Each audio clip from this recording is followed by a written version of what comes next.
This is his steel helmet, totally corroded. It's a precious relic returned from the sands of what once was a lonely Pacific battlefield. That's a gold ring. Possessions from Don and David McCannell's uncle, Marine Corps Gunnery Sergeant Arthur Summers, an American hero they never knew. Do you have any memories from back then of just what your family said about Arthur? My mother said to me,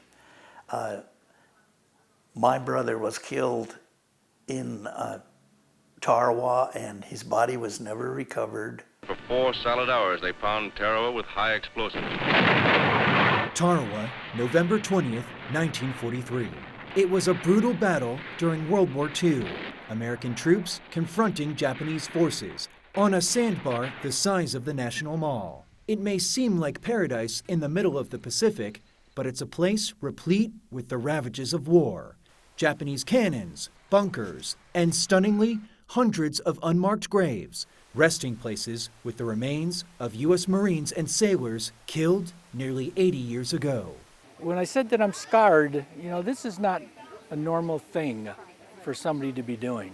Paul Schwimmer is a retired Army reservist and volunteer with the group History Flight.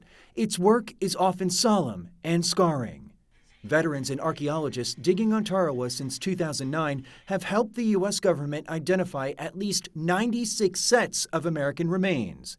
Schwimmer remembers the remains of one of the first Marines he found. And if the kid that was staring me out of that picture was 16 years old, and I had the toughest time the next day. The remains of Sergeant Summers are among the latest discovered by History Flight. And here in East Wenatchee, Washington, a burial with full military honors for Summers.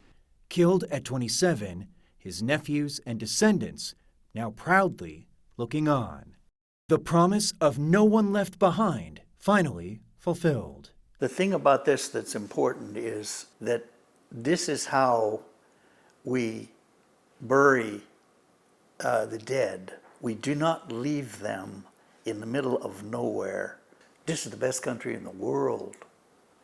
And this is part of it. In East Wenatchee, Washington, I'm Mike Valerio reporting.